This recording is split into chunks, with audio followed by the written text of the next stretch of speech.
Düşkün tayağınday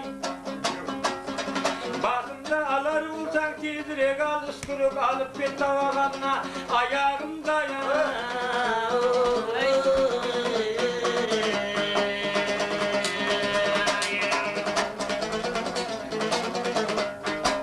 Деген aqsada karangıda turgan adamın dombraсын görüp şok barma basım oraydı tuğda korup ketdi deydi.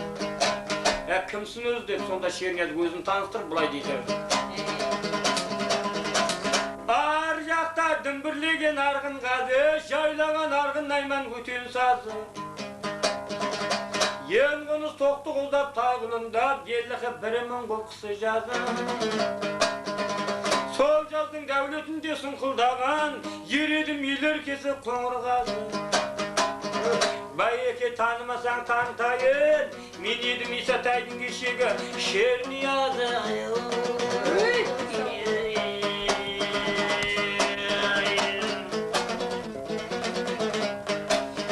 Деген кезде қан көктен іздегенім жерден табылды ғой дегенде қуанып кетті дейді. Қанеке Шернияз шүгір басыңды алам деді. Шернияз және былай дейді. Ұру бар жер жүзінде жеті қылым, орсынан қырғыз тартықтай қырым. Билеген соның бәрін әділ ұстап, жолықтыры құдай дебем шыңғысылым. Дамбалдан қара бойда басқа ту жоқ, балаға мұныңдағы пырым-пырым. Тақсырай ордаңызға қалай кіріп, жалаңаш ашылып тұр ғой абыройыма.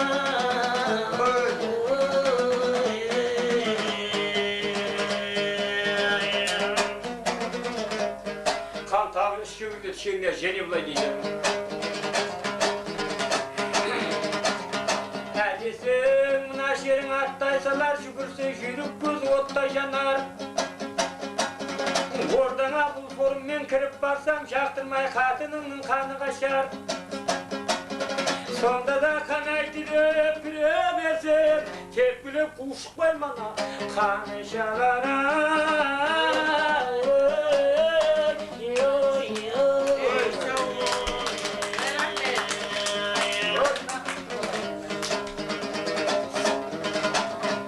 Деген ақтарда қан дұрыстап қарасақ, шындығында өне бойда дамбалдан басқа түгі жоқ, олда пырым-пырым жыртылған екен. Енді үстіндегі ішігін шешіп беріп, мәмінан жанымды ішке үр деді.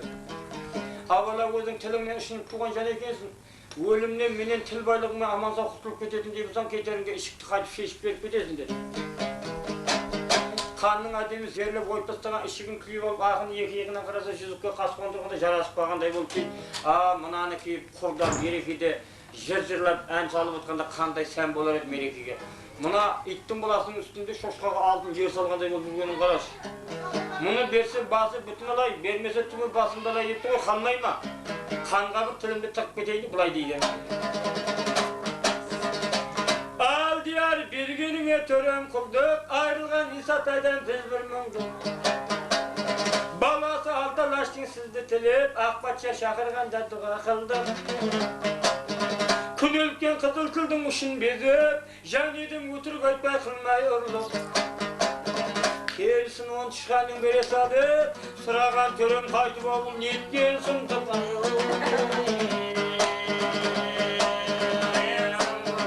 Қанаға құтты болсын кеңесіңіз, Исатай ішке кеткен жоқ бедау егесіңіз.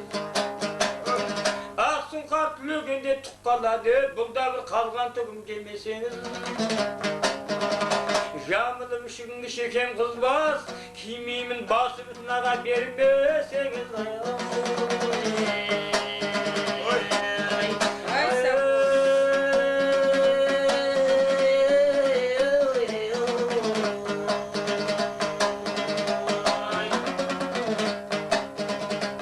Деген ақтарда қан ал басы бүтін бердім деді. Қазір тақырет алып білейін, сол тоңға орап басыңды алып көмемін, сосын бұратала ит жоқ ауылда киерсін деді. Сөйтті де дәрет алуға кете бердік, қаннан ұстат бұғасын ішікті киіп алып, қанның ортасына Шернияз кіріп келе жатса, бой жеткен 6 қызы бар екен, әйелінің 7-еуі шықырласып тұр көліп киініп жатыр екен ақынның даусын естіп.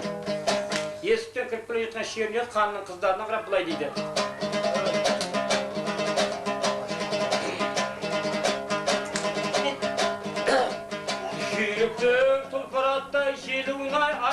sözdün kayımına telunay. Nesi yok verim dese kalmasında, ardına kanağanın yeri bunaya.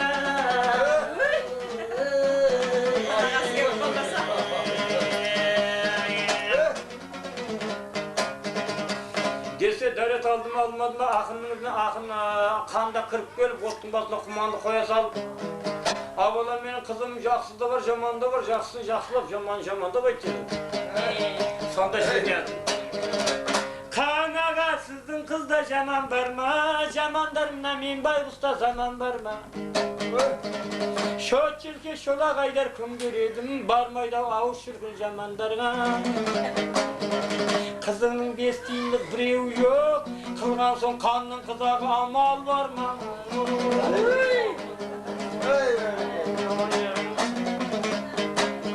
Деген кезде қарасақ қанның қыздардың қаны қашып сала берген екен. Қой құрсының өлім аузында тұрып басыма дұшпанды көбейте бермейін деп қайтадан бір ауыз қанның қыздары мақтап отырған жер дейді ол. Ақмудым көлде жүрген балалар ай, артықша ақылмен екен ғой саналар ай. Шырайға біреуінен біреу өткен бұлардың қандай екен аналар ай.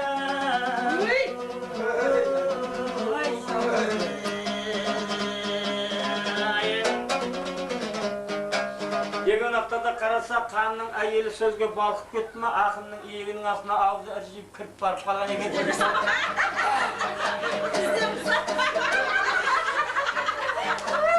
Ona kan kızgandı ма кім білсін. Абала енді менің қатыным жамандап берді. Сонда Шенияз ханның әйелін жамандап айтып отқан жері. Ай, шіркіннің сөйлеу сөзге тасуын ай, әруағымна қанағанның басуын ай. Қатынының мұны кейкі бояласа, келбеті бегенінің ғашырындай. Küçükte, kökükte, küçüktüğün kuyun kabir, yatatın çıkartırtır kasındağı kasınalay.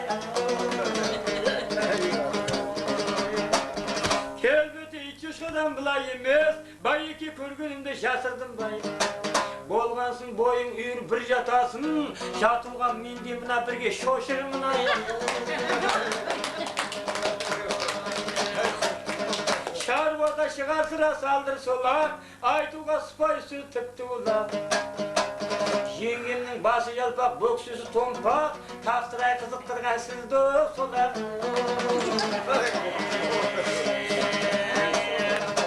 Деген ақтарда қанның әйелі ашуланып, қанеке енді маған қанның өзін жамандап берді. Бұрынғы әдірелі мұна Баймағамбет Сұлтан қан болатынымызда, ендігі әдірелі мұна мен боламын. Осы қанды жамандамай, мұна босағадан аттап шығам деп ойлама, басың сенің өзім боларым дейді. Қанда жүкке сүйен күліп тұр дейді, жамандаса жаман дей бер, айт десе айта бер, онда тұрған не бар айта бер. Сол уақыттары қанды жамандай алмай Шернияздің айтып тұрғандығы. Арғатан болып өткен Арыстанбек, өткен жоқ олда сіздей данышпан бұл. Тастырайсызды қалай жамандарымын, мен түгіл Құдай жаман жаратқан жоқ. Жақсы айтсам тақсыр төре мақтанарсың, жабырқап жаман айтсам жасқанарсың. Үйшінің үстісінде көз көртілім, орзойды білмей шауып қасқарарсың. Қан жамандап қанымды төгіп алып, шығарма қызыл тілім масқарасың.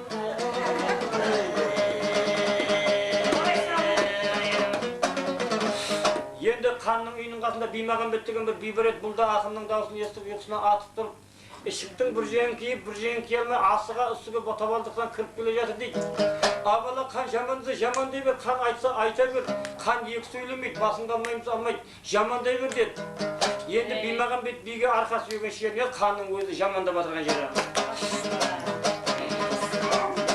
Ар жақта арғынғазы дүмбірлеге, сен иттің елің бар ма бүлдірмеген. Төрөк етіп төбеде төбет қалеп, туыпты ел басына бұлқын деген. Кешегі Исатайда есілерді, орысқа ұстап көдің ау тіл білмеген. Айдаттың жалғыз бауырың Исатайды, сен енді қалмақ жасау, атаңыңыздың бәлен қылайын шүлдірлеген.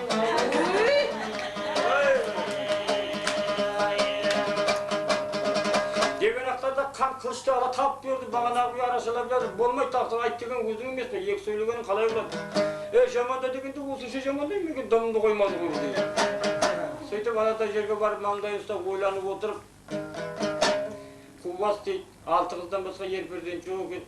Бұл телегесіл керек шындықты айтады деп қайтадан қылышты алып шеріне қарап көтерді де абалам не дадың болса айт, мына қылыш сенің басыңды алмай төменге түспейді, өзің тіл байлығыңмен сүресің деді. Сонда қанның қылышының астында отырып Шерниязың зарлап отырған жерде Қолында қандаданың қасқа қылыш, түсі дауға харланса тасқа қылыш. Сабыңның қан ұстаған тұтамалтын қалпыңнан қан ойланбай аспа қылыш. Қалмақтан қан өтіп те қалдан сирен қолдағы биліп өткен тамам елің. Жетатаң жеті төппен бері қарай болмаған қыдырдар есілбегің. Жарлықты жаманда деп қылғаннан соң төтеген өзіңдар қау өзім менің. Сіздің қара қарға қалың қазақ болып өлілгін шесіздің жемің. Кестің бас кешкен қалар тақсыр түрі, құрбанды қылағындайына ақын шеріңа.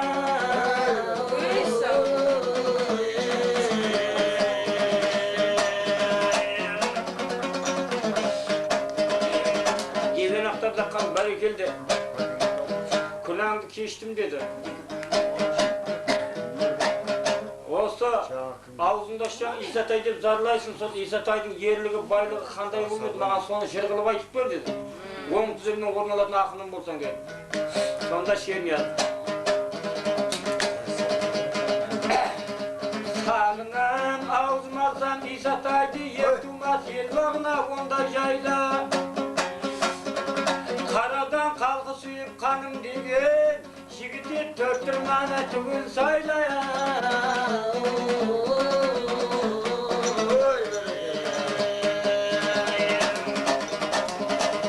Ер тумас Исатайда ел бағына, жылқысы өсуші далақыла.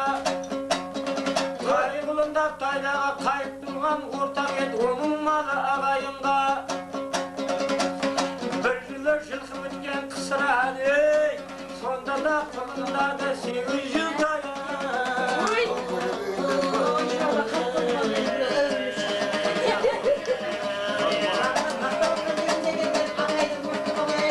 Орасы оған біткен осылара салушы тегесіне 91 қуға. Қайғылында тайлағы қайып тұрған ортақ ет оның малы ағайынға. Үлесіп жерлету жет маңайында, жігіттен құдай берген маңдайына. Ел қалғау, маған далғау, ер Исатай, қайырын қайыр демей қалайым бая.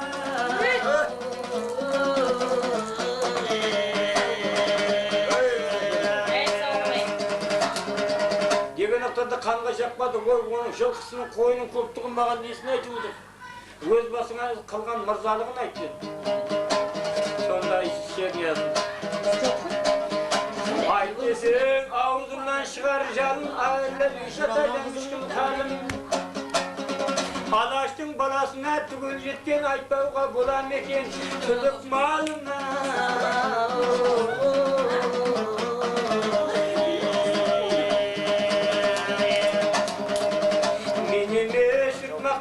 Исатайдың бағындай тонның үшкі жақын едім.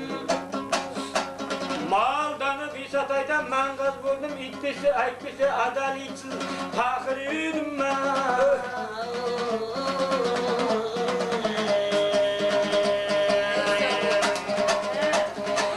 Өдім мен сұпырған бұта түбін таппаған жаздай жалар жалғыз етім. Бас күйтігі бауырыма қазан асып, түтеттім Исатайдан бастап бүтін.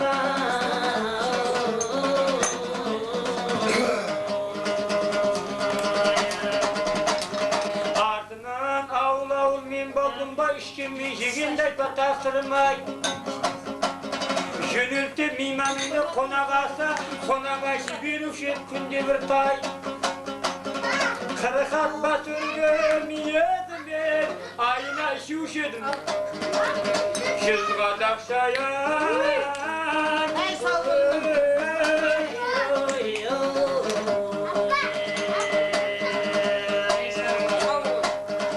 Basında şen yazın koydak edi, perinin jülgen jedi koydak edi. Bozmasın boydak kılı kuğandan soğuk, İsatay çoğlavdı koylar edi. Alaştan tanda girip kız ayttırdı, İsatay jigjefer bir koyma beni. Soğuğu men kızgaradım janat giyip, kızlar da kırındayda manat giyip. Ardından altı tamın altay şuyup, salganım savuk sayran tarlan şuyup. Suludun yurtmaktağın bärin kördümün, kilidi kiyalasa keyifliyip. Deytiğin hakkın işek hakkı bağlı, ağızdan tanda bir aldım suyu bağlı.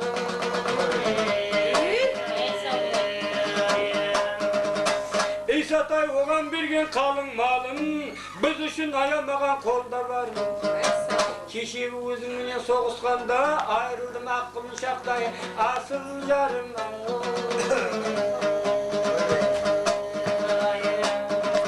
Jelitті жетатанға жүк деуші едік, мейманды шашып төгіп күт деуші едік. Орыстың қаранан үнем қылып, қалтырап саған ұсталаға бұйып деуші едік.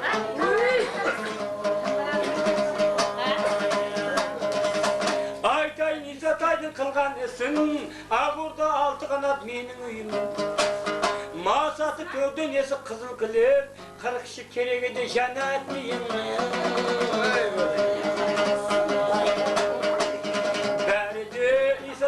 Baylık edi, zerlegen kara şakşam taylık edi. El kılgam, bağan kılgam, yer İsatay, ayrılıp şerim sodan, kaygılı dayan.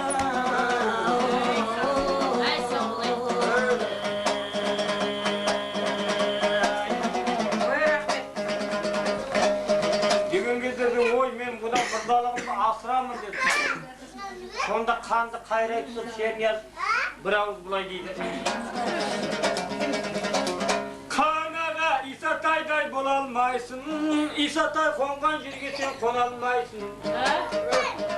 Bir gün İsataydın rasxotu, kuruysun ustaymın deb oңalmaysın.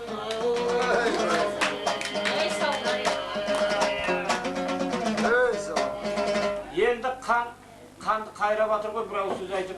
Kanka jirma söyledi arasıya деген kempir var, son boy yetke жалғыз kızı var eкен, соны айттырып, шерия алып беріп, басына үйтігіп, бауырына қазын astырып, көрші қылып алып дейді. Bir күні ханның есімнің алдына қыз келіншектер суға келеді екен. Сол суға келген қыз келіншектердің суын төгіп, батпақпен ұрып, азаптап, бір екі мұрны кеңкиген дәу қара құл бар екен, суға алуға келген қыз келіншектер азап беріп, батпақпен ұрып, сумен ұрып қашып екен. Бұл ханның есігінде жүрген ит болғаннан кейін бұған ешкімнің тісі батпайды екен. Bir күні шермердің әйелі жылап келді, өз жаңа үйленген адам шыдаймай ұшып тұрып барып, екі қолды сабап, басын суға тығып, батпаққа тығып, азапты беріп. Әйелі жылап келгесін жері сөйтіп жүргенде, екі қолына қашып жүргенде күн түс болған екен. Әйеліне келіп, қара шай демдетіп, шынтаққа тастап, шермер ішіп жата берді. Сол уақыттары бір үш бет дауды шеше алмай, қанның етінің алдына аттан сыпырылып түсе қалды. Қазақ даусы жүре ме? Шермияз қан келіп жатыр ма, қара келіп жатыр ма, хабар жоқ, алаңсыз шайды ішіп жата бердім. Енді бағана таяқ жеген екі қол қызметке әзір болып есікте дайын отыр. Қанына Шермияздың суырып болма сондай ақын екенін үш бүйде көрсін деді ме, әйтпесе сол қызметке жүгіріп келе алмады деді ме, ана құлдарға қарап, ана Шермияз шақырып кел деді. Құллықты ұшып тұрып та біреуі құлдың жүгіріп барып, Шермияздың үйіне кіріп келіп, алаңсыз жатқан Шермияздың екі балағынан ұстап қырылдап сөйлей жөнелді есікке қарап. Табалдырыққа барғанда бір аяғын табалдырыққа тіреп, екінші аяғымен құлдың өкпесіне түйіп, шалқасынан түсіп, ұшып тұрып, құл ханның үйіне жақындағанда бетінен түсіріп, еңсесінен түйіп, үстіне мініп алып, құлды тағы бақыртып салады дейді. Таяқ өткен құл қан шақырып жатыр, қан келсін деп жатыр. Келсін десе тілің бар айтпайсың, балағыңнан неге сүйреп жүрсің? Қане түс алдыма деп ханның есігінің алдына дейін құлды айдап келді дейді. Есіктің алдына келген кезде құл Qani ishga kiramiz deb İbasaqtab tinchey bo'ldi. Mana sabaq so'zni tushunmay olgan qiziq bo'lmaydi. Negizinde. Qani ishga kiramiz deb qol İbasaqtab tura qoldi. Sheniyaz alansiz ishga kire bileyim degende kirse deb ortidan bir tepti deydi qol. Сөйтпесе қол болама. Соғықта жалма-жан ұшып кеткен киімді басталып Шенияз алайын деп атқан кезде қанда жүгіріп келіп кіжініп қылышты мойнына таяп тұра қалды. Қане сен шын ақын болатын болсаң осы көрініске бірден айт, болмаса басың кетеді деді. Сонда қанның қылышының астында еңкейіп тұрып Шенияздың айтып атқан дейді. Басымнан түсіп кетті ау жап бергенім, Құдай-ау осы еді-ау көп көргенім. Өсірген сылап сипеп қонсау сағып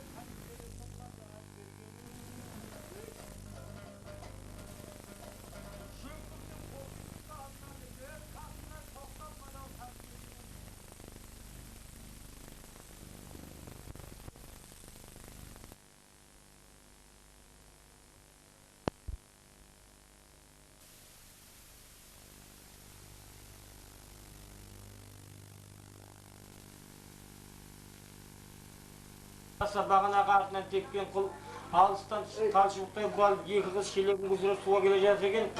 Солар түсіма кетіп көрерім дегенде сүзіліп, мойны үзіліп кетейді қыздарға қарап тұрған екен. Ашулы Шения жүгіріп барып секіріп тепкен кезде қолдың жолына үзіліп кетіп өліп түсті. Сөйтті де Шения кете берді. Қан бәйбішесі ана өлтіріп кетті, ана өліп қалды ғой деді. Бәйбіше де отыра берді, өлсе ана сасып кетер, ана өзі тартып тастан, тағы оны сатып алмайсың ба құлды деді. Сонымен Сова үш би қайтты, үш би қайтқасын қан бала-шағамен сөйлесін, не берекеті болсын, салқындап, далада бұлай жүріп, жаңадан шарт түзеп алып та қылышын қолына алып, Шениязың үйіне тағы кіріп барды.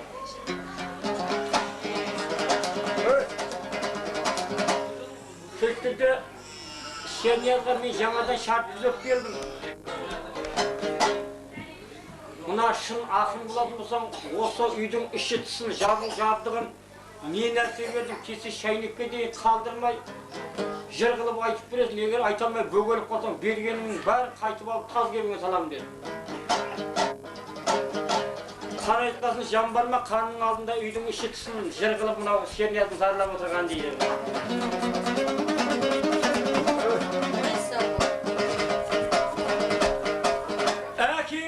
Атасы қоян жүрек, маңдайша босағымен табалдырып. Шаңырақ күлдіруш бұған жуып, тереге алты қанат алтыны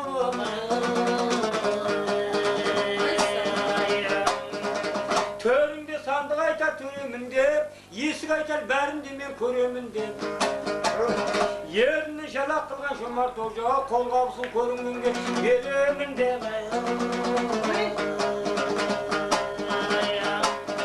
Астыққа қоллап баған, шөміш батқан, сықырлап еден ағашылап жатқан. Қалмысы жалғанды жаққан тұтқыш, бетіне қазанысқа күйе жаққан. Кетпін айтар, мен ағашқа бас қалдым деп, балт айтар, барлығына да дақ салдым деп. Текемет салавыру төрде жатқан, жақсыға жаманға да тапталдым деп.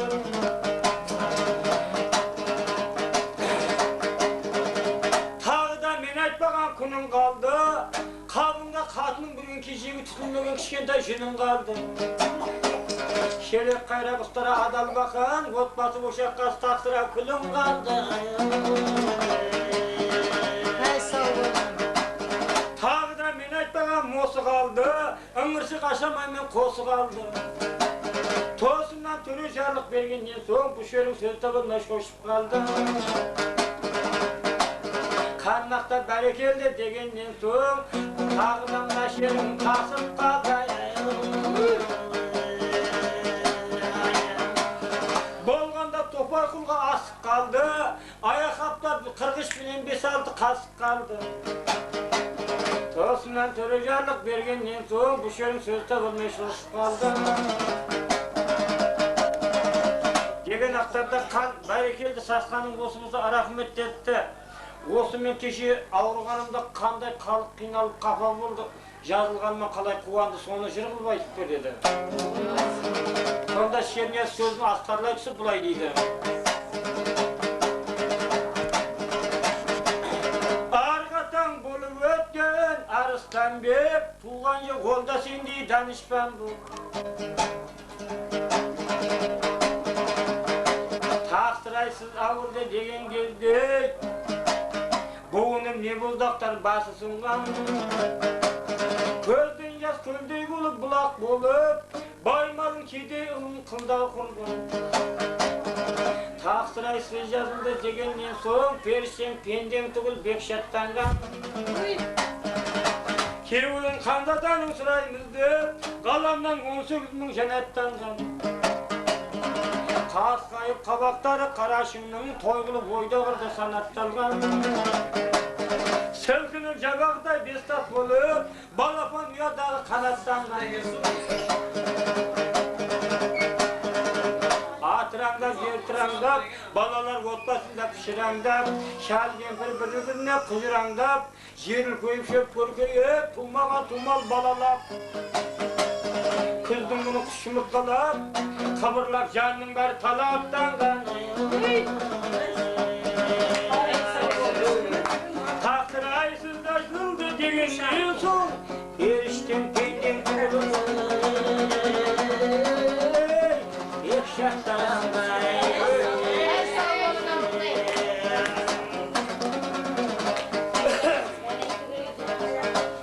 Деген аптада бәрекелді деді, осы сен аузында шын қайда жүрсең Исатай деп зарлайсың да жүресің ғой.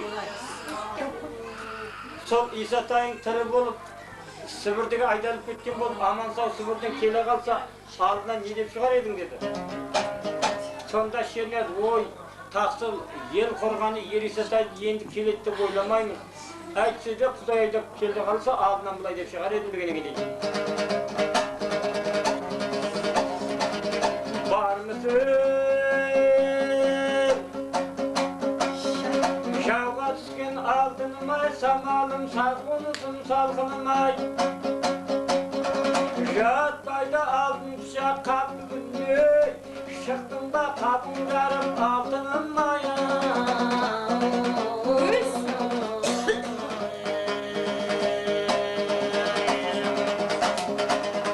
Деп мойнынан құшақта болар едім дегеннен сол оқтары қан ашуланып шықты да кете бер.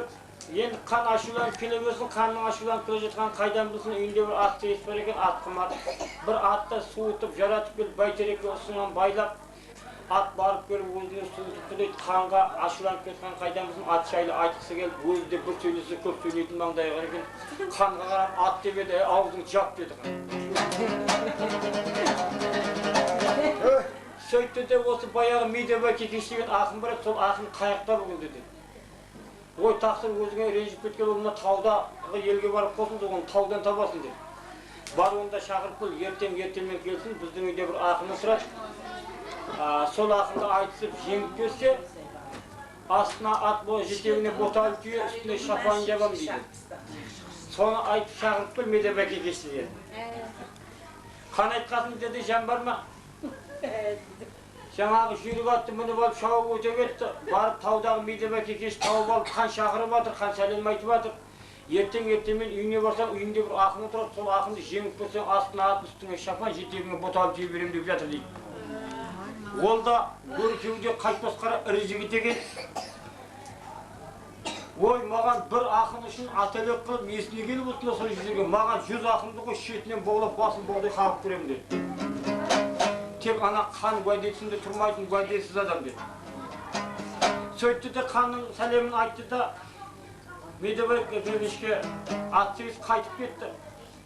Ертеңгісін тәңірді таң атқансын, қан түрегеліп, салқынмен олай-олай қарап, беті қолын жуып, Шернияздың үй жағына қараса, Шерниязда беті қолын жуып, жаңа өзінің үйіне кіріп бара жатыр екен.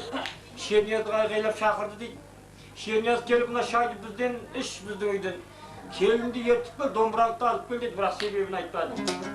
Қан айтқасын жан бар ма? Шернияз домбырасын алып, әйелін ертті де келіп қанның үйінде неше түрлі тағам, түрлі түсті бәрі бар. Келіп дастарханның басына жайғасты, қанеки астан алып отырайық деп, kan bilen, şerniyaz bilen balaşaqlarda alıp qarıqtay qazılardan qabıgın arşıp jana asap jeyin dep atır. Jelin atты мен медебай кекешке Құдай жетпей чауып келіп қанның үйінің алдында терекке атын желің жеңіл байлады да бір қолында домбырасы ассалаумағалейкум қанның үйіне кіріп келіп қанға сәлем беріп қанға қарап амандасып баяғы шернияздың қасында домбырасын көріп атағын естігенменен өзіне кездесіп көрмеген екен дәуде болса меніме айтсайын деп отырған осы ақын осы шығар. Осыны не де болса сөзбен мұқатып басып тастайын деген пәм келіп жаңа қазын асап атқан шернияз қарап енді ұлы сөздіге шықтығы дәстан ғой баяғы мынауындай қылып асап атты ма деп бұтын ұстады дейді жаңағы. Сол кезде домбыраны алып шернияз тиісіп кетті ме баяғы кекеске. Сәлем бе қанағана кеп отырмыз, есен бе бала-шағам деп отырмыз. Берсең бе жаңағыңды сақал бала бірігіп қанмен бірге жеп отырмыз.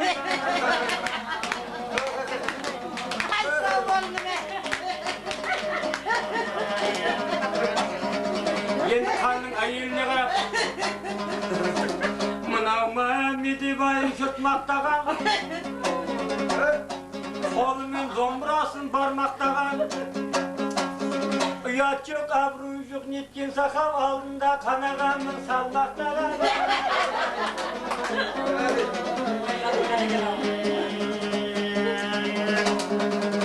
Енді қанның өзіне қарап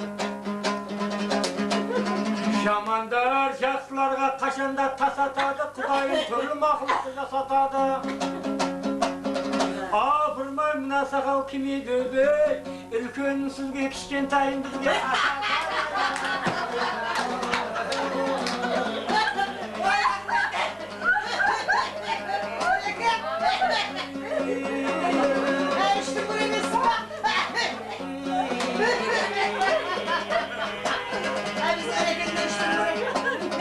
деген ақтарда қан асап жатқан қазысын мұртынан күліп дәргеге лақтырып салып қылышталып тапып өт дейді. Қан есіктің алдына барам дегенше баяғы жүгіріп қашумен атына да мініп үлгеріп дейді. Сөйтіп айтып бара жатыр дейді, ой тақсыр әлім баласы бұл ақ кете шернияз беді, мұны Құдай жеңгізі адам жеңгейді. Мен өлтіргенде жер тола ма, 5-6 балам бар, қайтесің деп соғашқына әлі кетіп бара жатыр. Қылыштың уақыты болды, қанатығын қой емес, баспасыңа соятығын. Кермелеп қанша сөзді төккенменен мына құлақтың қарны жоқ қой тоятығын. Қалайық қақсай біраз болды, жершіңнің уақыты болды ау деймін қоятығын.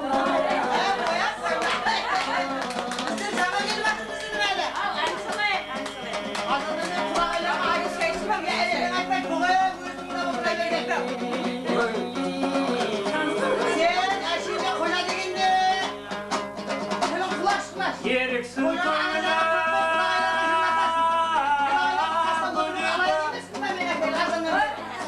қылықтың аттай желеді, таңдай берсең қалайық көңілім шалқар көледі. Ағын басына құдағилардың қасында отырады.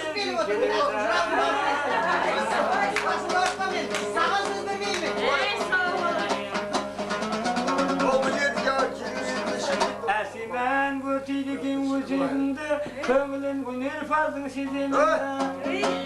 Осы мен біраз ғантаймен тоқталы, құдағы берейінше тезегімді.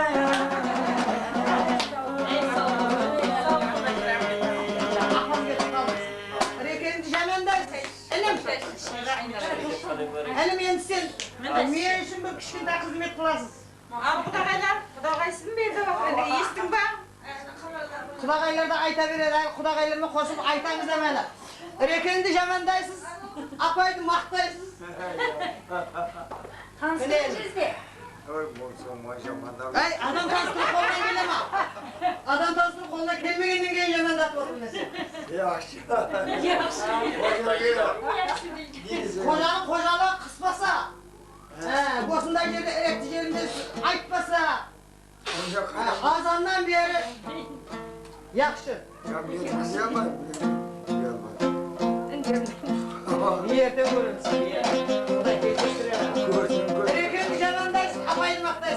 Enim.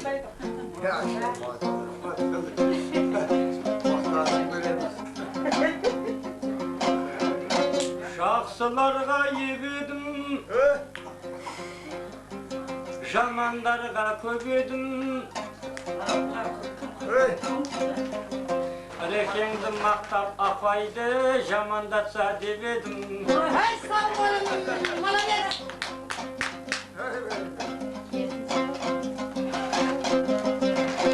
Yürek uçup kalkıngan, çalkıgan aydın kölümde. Koğuray şalgın gül jaynap, koğuray şalgın belimde. Kalayşa jamandarmın ay, bunu gösken yelimde. Endi hemen de unutacak ben. Erekendi değilim. Bırak sözün onunla aytmasam canım kaçsın benim bunda gitti. Erekendi yerine aytmasam benim canım kaçsın. Canım kaçmasa aytmayın da adam. Özgelerge yemin Yerimde aytmasam yapın. Erekendi aytmasam. Özgelerge yermedim, tındaganga termedim. Sağ ol. Erekendi jamandauga sol, jaman yerin körmedim. Vay bunda jıraktan jürek besin. Rakşı demeyen bilmesin jıraktan jürek besin. Pulga satılmamaga, dünyada satılan adam emesin. Erekendi yıkar canındamasa benim beyna bilmesin. Otur sen Sözümde ağır meni jеңili var. Yemes tau jigitlerden köngülü tar. Kalayşa rekende jamandarmız, afanın alakanday köngülü var. Apam bin zaman daptanga apam olup bilmiyor.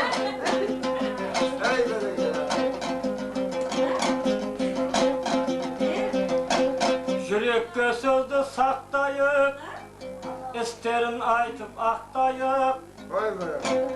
Jamandagan ne bolat, biz mınau tirlikte bir-birimizdi maqtayıp.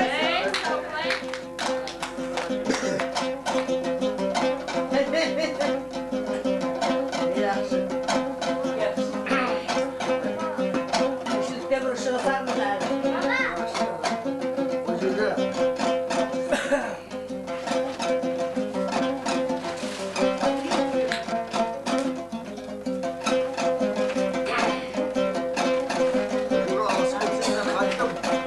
Yürüyüşüm yaxşılardın sözün tыңдай.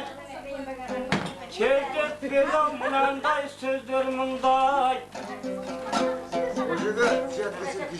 Apan koy tiyinin gör kirşilikçi. Karasam jezdenizin kelbetine körünüt karyanın paçasınday.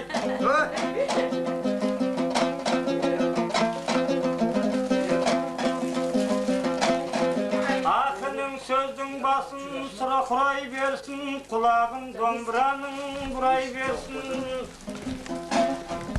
Kaysın jelden atken aman görüp, aşı bulan kara sorun sıray versin. Ay yaxşı. Maqtasan maqtay, apam jemem bola qoysun. Öldürüp kara gözleri karasbaydı, eretse sözüm ilgi tarasbaydı. Kuday desken kudaylardın davaldın da, osu bugün jamandagan yarasbaydı.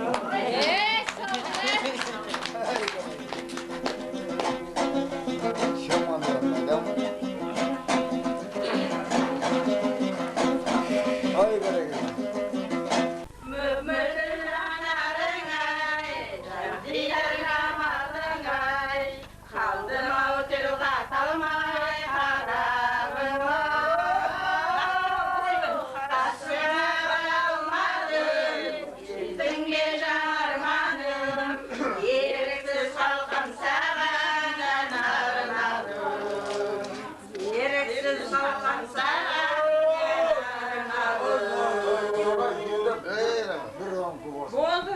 Yıkırım kubos.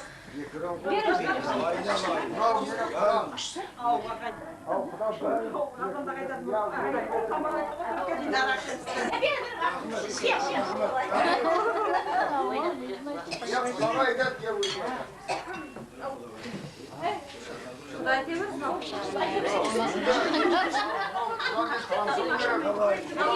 Қайдан болды, түркінің айтып берші. Құдағайдан түртінің болды, енді сіздерден болсын.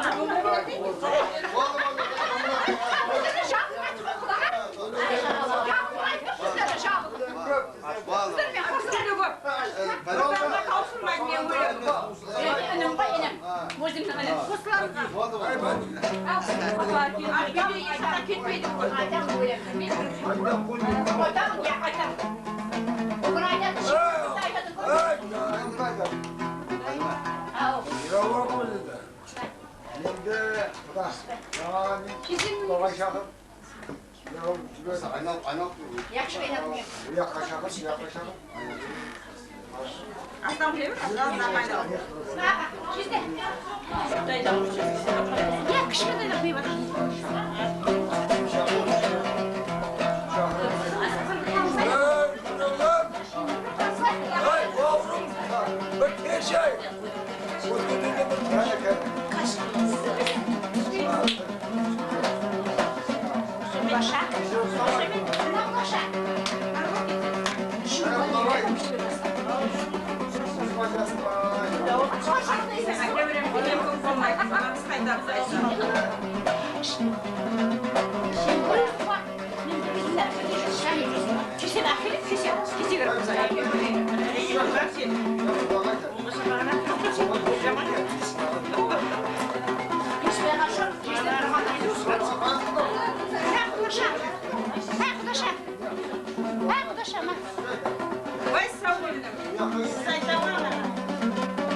Әлімде басын, яқшы құда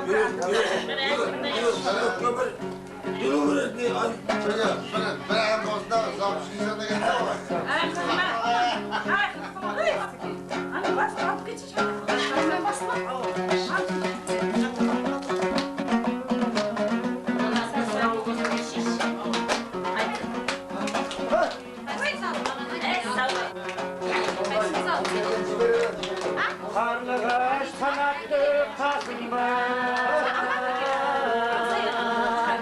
Karatın mahvalday şaşırba Kenyadı kapmanday ay gece Denizat gözündey hay gece Gülsün aynalay gülsün Karsaldım kaşanda çaldım çıktan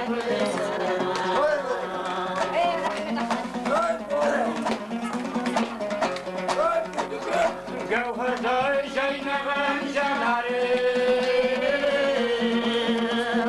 Şahsettim elin canamım Boydalgan kördüler nazımda Kırpalan anladan kanıma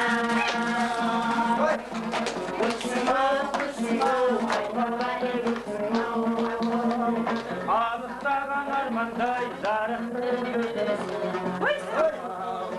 Ağlıktan armanday zarıktın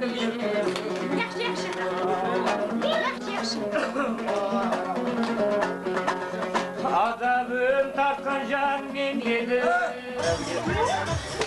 Adam ben ha? Ne kadar uzun tanıştıkça?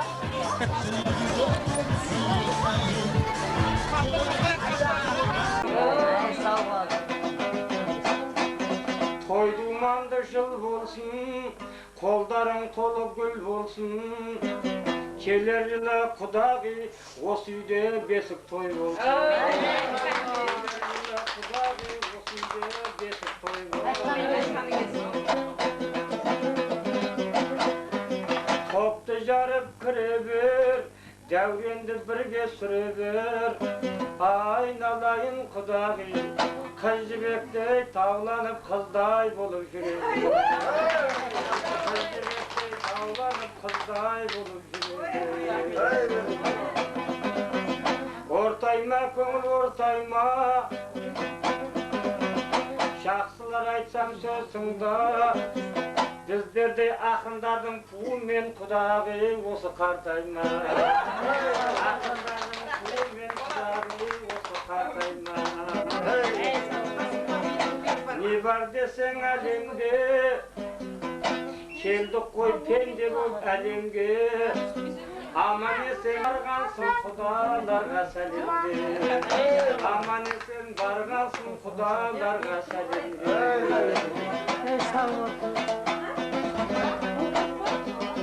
Жақсыларды сыйлаймын, жақсы сөз бойға жинаймын. Мына Құдағиды мақтасам, мына алсында қимаймын.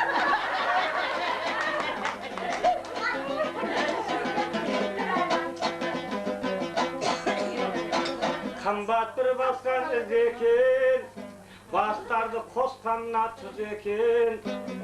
Екі жағына қарасам, екеуінің орны бар. Айырықша шіркін-ай, әдемі сұлу қыз екен.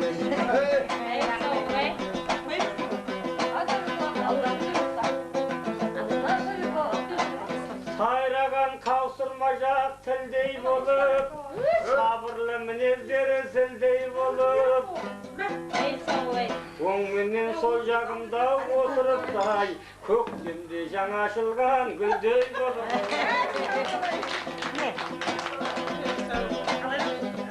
Жанған бір оттай маздаймын, қызып та кетер таздаймын. Кешіріп қой қайнаға, міне екеуінің ортасында үйленгенімді ұмытып кете жаздым.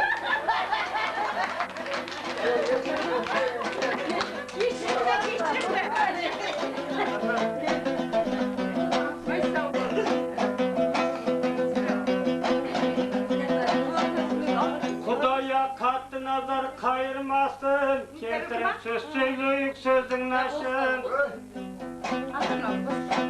Аға жеңге Құдайым ұзағына, осындай әзілдерден айырмасын.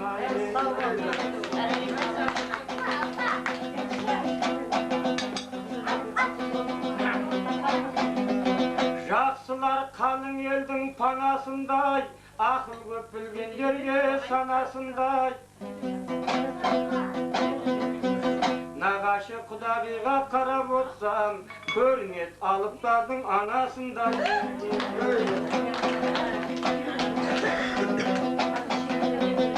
Демеңіз айтқан сөзі жалған шығар, алтын сөз керең жібек ойдан шығар. Құдағидің томпиып отырысы айрықша, жет алмай талай жігіт кезінде қалған шығар.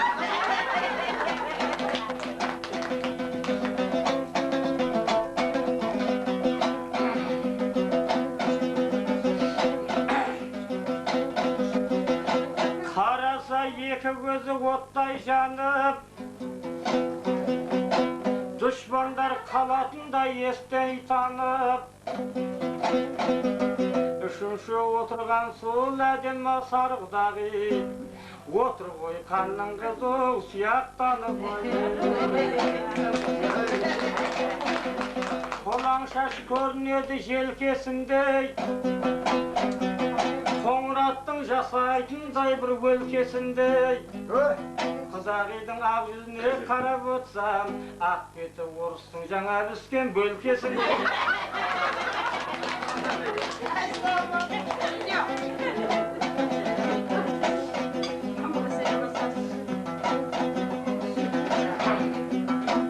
Әркімдер құмар жақсының, ақ дастархан асынай.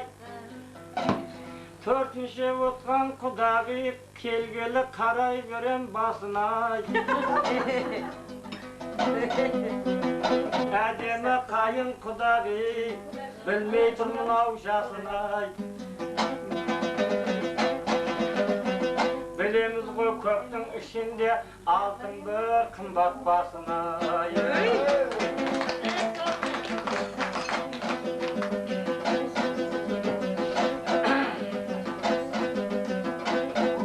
Жақсыдан айтқан сөзді ұғар деймін, жақсыдан жамандар көп ұғар деймін. Қыз жібек деп жатқан әпкемізде осыдан артық емес шығар деймін.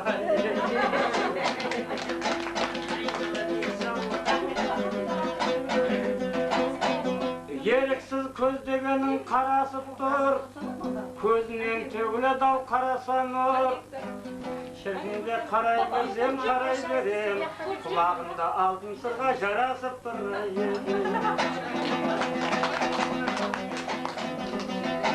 Сөзіме есіл құлақ салған едім,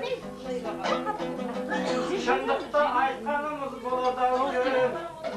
Шіркіннің екі көзін мөлдірді, кірлікте қандай жігіт алған едім.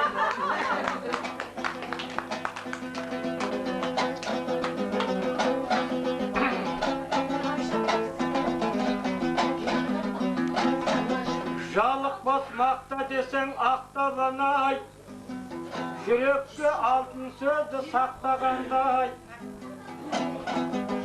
Қызылала киінген ай құдағи, жүректе әр нәрсені сақтағандай.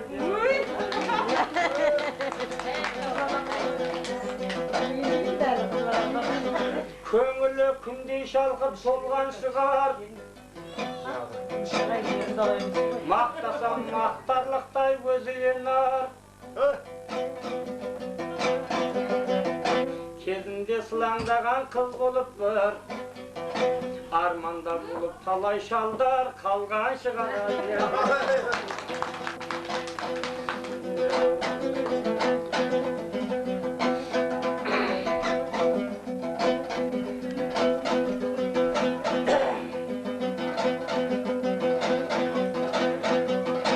Айтамын мақтау сөзбен айта берсем,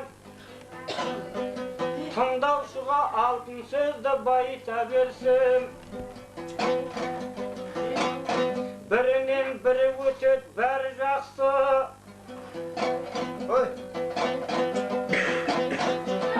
Кемі төрде шіркіннің қай ері кем.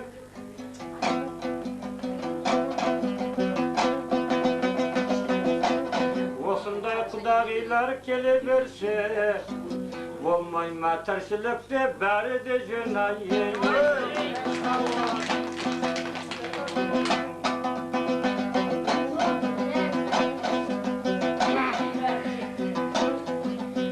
Сөзіме құлақтарын салып отыр, айтпасам көңілі қапан алып отыр. Ана бұрышта қос құдағай қарайды ғой, шіркін ай суық демін алып отыр.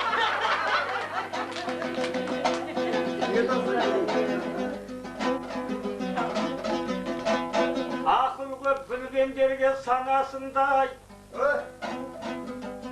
бірінен бірі кем емес өздері сай. Ақ жүзіне қарасам екеуінің, шенез айтқан жаңағы аққу құстың баласындай.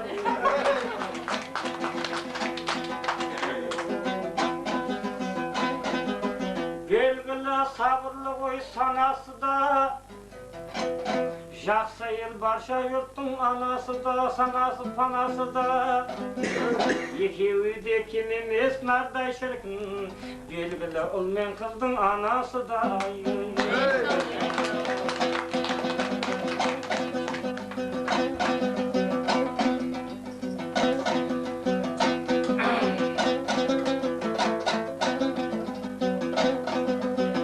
Мақсадым талай жерде алтын басым, мақтадым ердің сүйген талай алтын шашын. Бәрінен айрықша көрінеді, отырған ең шеттегі замандасым.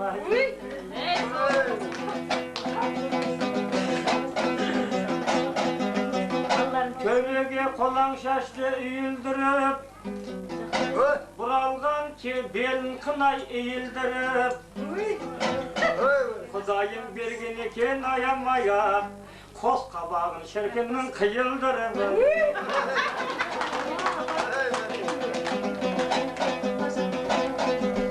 Kol kıstat dombramdı saylanayın Aytıp zamandas da jaylanayın Bern ayta bir ayt degende ya Kon kuygan murunundan aynalayın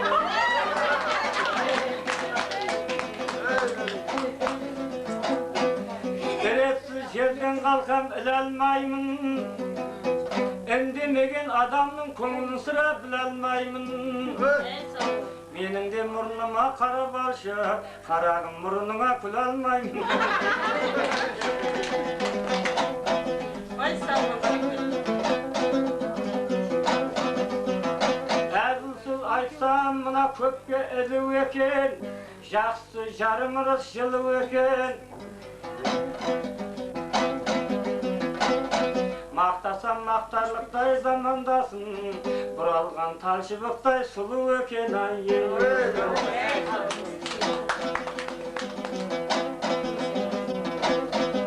Şındıqta aytsam жалған жоқ, Айтпаған сөзім қалған жоқ. Осы сұлу құдағиды алып жүрген сол жігітте арман жоқ. Қымбат бір басқан өз екен, терті бір өтері сөз екен, тағы бір айтып кетеген қожекеңнің қыз екен. Елуден өткен жасында, бақыт құс қонған басына, әрдайым қалқам таймасын қонған аруақ жасында.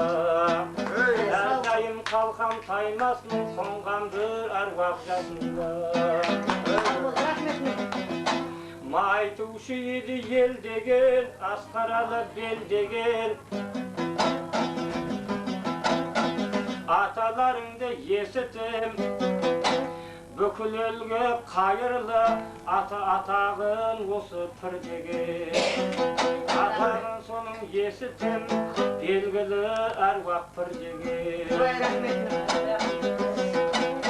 Жақсыларға тұз берген, қымбат бір басқан із берген. Жылап еңіреп барғанда қызсыздарға қыз берген, ұлсыздарға ұзбұл берген. Қатардан қалқан қалмасын, дұшпан бір көзін салмасын. Сол әруақты атаның болғайсын, қалқам тірлікті жалғастырып Айдың бір шалқар көліңе, көгірай шалқын беліңе. Ай қожа болсаң қарағын қайрың тесін еліңе. Құдайға шүкір. Айдан өзіңді қалдың. Қайрың тесін еліңе. Айтқаның келсін. Жаманға көзім салмадым, халқымнан сыран алмадым. Кешірерсің қожеке, Панагүл әпкемді мен мақтап Райбек ағамды жамандай алмадым. Қызыл тілім сайлаулы, көптілік малы жайлаулы. Өсіп өнген елім ғой, жамандауға қан келілерді, мына тілім байлаулы. Жаңа жерде қыстай жер байтырады, қан келілерді.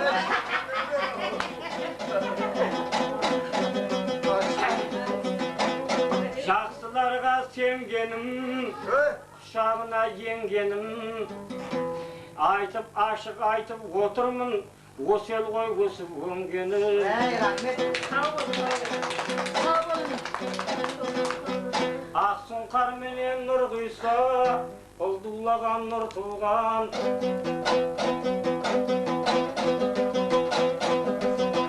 Домбыраны қолға алса, кім өтеді нұр ядан. Жақсыларға ергені айтқаны бәрі термеді. Әуелі Құдай сағасы, екінші осы қан келді. Үш ұлым бар, бір қызым Құдайдың осы бергені. Үш ұлым бар, бір қызым Құдайдың осы бергені.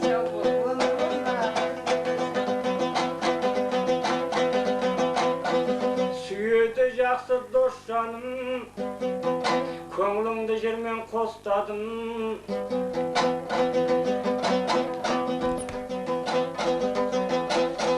Жақсы болсын, бәрі де жаман болсын дұшпаның. Жама жақсы болсын, бәрі де жаманда болсын дұшпаның. Қызыққа белден батсын, бұйырған дәмін татысын. Қазақ, өзбек, қырғыз, қарақалпақ, мұсылманның бәрі де баласа осындай болып қатыссын.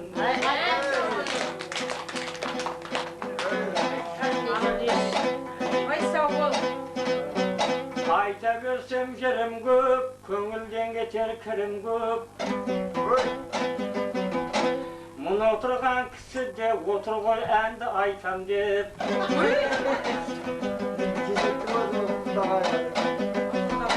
Сәніне осы келтіріп, қызыл тілін желдіріп, кеп қалыптау қасыңа аузын алтынға толтырып. Кеп қалыптау жаныңға алтынға жер жоқ жамандауға қиғандая. Келемін бірте-бірте тілім таяп, қарасам қапталынан көз жіберіп, тұрпатты Құдайым со аямай бір бергенде.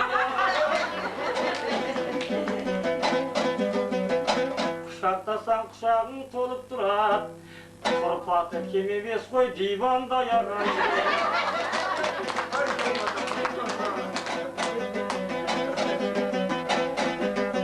Жақсы айтып көңіл өсіріп, айтып та тұрсам шындық жөн. Әділ болсын деп едім, дұрыс болар көпшілікте анау-мынау жел сөзді қалқанды енді кешірген.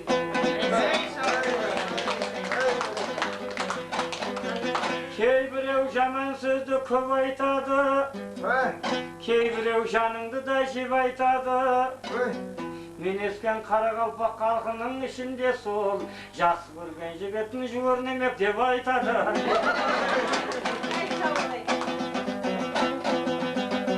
Мейлі осы сұлу қызақ болсын, әділім басқа түсер ұзақ тұзақ болсын. Әйтеуір айтып айтпай нағылайын, той-тойлап өмір жасың ұзақ болсын.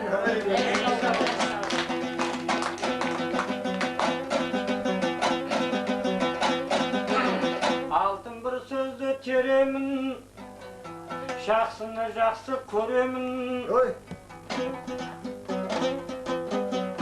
Қанша сөз айттың Құдағи, алған шығарсың керегін.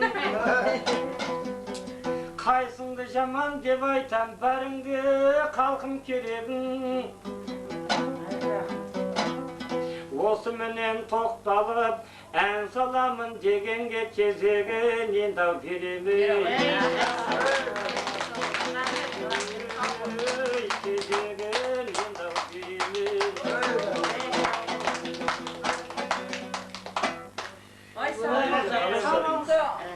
Өлең шығарған біздің бір өлең айтсын енді, демалсын көкше ішкенше. Міне қылып қосылып айтамыз ғой. Айте бір жоқ ойдағада арқасында. Қазір далаға шығып қанша өтеді құшақтаймын сені.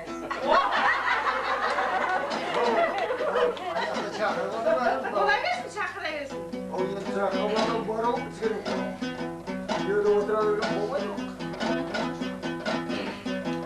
Бұл сөзі шіркін бастама, Резіл тілім қақсама, далаға шыққасын құшақтаймын деп қысып өлтіріп тастама.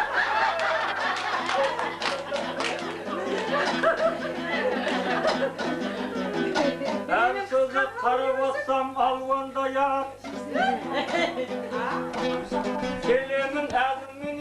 Elen tayap Reke tırpatına karab otsam Kıyıvadan jana gelgen polvon